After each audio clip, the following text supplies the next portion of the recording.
सुप्रभात क्लास 8। पिछले क्लास में हम लोगों ने प्रारंभ से 3 स्टेंजा इस कविता की शक्ति और क्षमा पढ़ा था। आज हम लोग चौथे स्टेंजा में, जबकि भगवान राम अयोध्या जाने के लिए पुल बनाना चाह रहे हैं, उस समय के प्रसंग की यहाँ पर चर्चा है। 3 दिवस तक पंथ मांगते रघुपति सिंधु किनारे, बैठे पढ़ते रहे छंद अनुनय के प्यारे प्यारे। यानी 3 दिनों तक रघुपति अर्थात भगवान राम समुद्र के किनारे बैठ करके प्रार्थना करते रहे, अनुनय विनय करते रहे। 3 दिन व्यतीत हो गए, समुद्र ने उनको रास्ता नहीं दिया। 3 दिनों तक वो समुद्र से प्रार्थना करते रहे, लेकिन समुद्र ने उनकी बात सुनी नहीं। उत्तर में जब एक नाद भी उठा नहीं सागर से, इनकी प्रार्थना का, इनके अनुनय विनय का जब समुद्र की तरफ से 3 दिनों तक कोई जवाब नहीं आया, उठी अधीर धधक पौरुष की आग राम के सर से।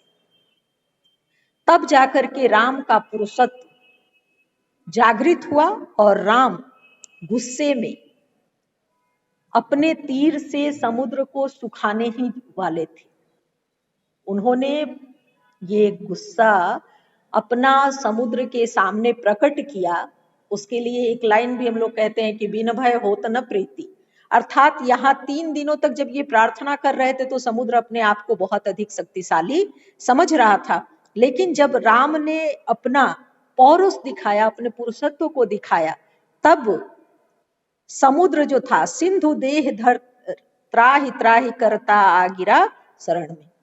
सागर ने मनुष्य का रूप धारण करके और भगवान राम के चरणों में आकर के गिर गया और चरण पूज दासता ग्रहण की, बधा मूढ़ बंधन में। और तब उसने राम की दासता स्वीकार कर ली, अर्थात बिन भय होत न प्रीति। ये बात यहाँ पर लागू हुई कि 3 दिनों तक की प्रार्थना के बाद समुद्र ने एक भी जवाब तक नहीं दिया, लेकिन जब राम ने अपनी शक्ति का प्रदर्शन किया तब वो त्राहि त्राहि करता हुआ, परेशान होता हुआ उनके चरणों में आकर के गिर गया। सच पूछो तो सर में ही बसती है दीप्ति विनय की, संधि वचन संपूज्य उसी का जिसमें शक्ति विजय की। सच पूछिए तो सर में, सर अर्थात तीर, बसती है दीप्ति विनय की, अर्थात अगर आप शक्तिशाली हैं तो आपकी तीर, ये चूंकि रामायण के प्रसंग की चर्चा है तो वहां पर उस समय हथियार के रूप में तीर का ही प्रयोग होता था, तो ये यहाँ पर कवि ने लिखा है कि तीर में ही जो चमक है, तीर में ही जो दीप्ति है यानी चमक है, वो बसती है संधि वचन संपूज्य उसी का जिसमें शक्ति विजय की। कभी कभी क्या होता है कि सामने शत्रु यदि मजबूत होता है तो लोग संधि कर लेते हैं। संधि अर्थात मेल, संधि का शाब्दिक अर्थ होता है मेल, लेकिन यहाँ संधि करने का महत्व तभी बताया गया है जबकि आप में धर्मयुक्त विजय की, संपूज्य उसी का जिसमें शक्ति विजय की, अर्थात वही संधि पूजनीय है, वही संधि महत्व की है जिसमें शत्रु आपसे कमजोर हो और यदि आपने संधि कर ली तो फिर आपने संधि किया। लेकिन यदि आप में विजय की शक्ति नहीं है, अर्थात आप परास्त होने वाले हैं, आप हारने वाले हैं, ऐसे में यदि आप संधि का प्रस्ताव रखते हैं तो वो संधि नहीं है बल्कि वो आपके हार से भी बड़ा हार है। लेकिन अगर आप विजय निश्चित देख रहे हैं कि आप इतने शक्तिशाली हैं कि अपने शत्रु पर आपका विजय निश्चित है, और वैसे में यदि आपने संधि की तो निश्चित रूप से वो पूजनीय है। सहनशीलता क्षमा दया को तभी पूजता जग है, बल का दर्प चमकता उसके पीछे जब जगमग है।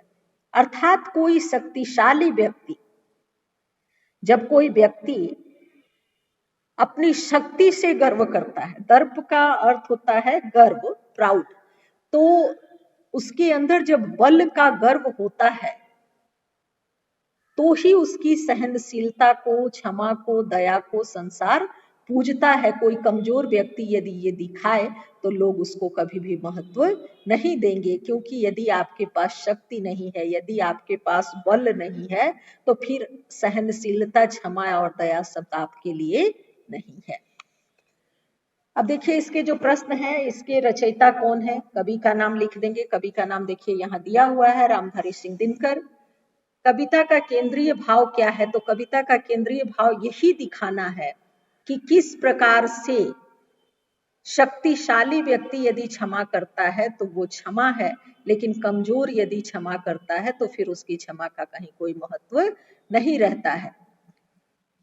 पांडवों की छोटी सी मांग भी कौरव क्यों नहीं मान रहे थे, क्योंकि जब शत्रु दुष्ट होता है तो वो सामने वाले को अपने से कमजोर मान लेता है, और यही कारण था कि पांडव जो अपनी विनम्रता दिखा रहे थे, कौरवों को लग रहा था कि ये कमजोर है।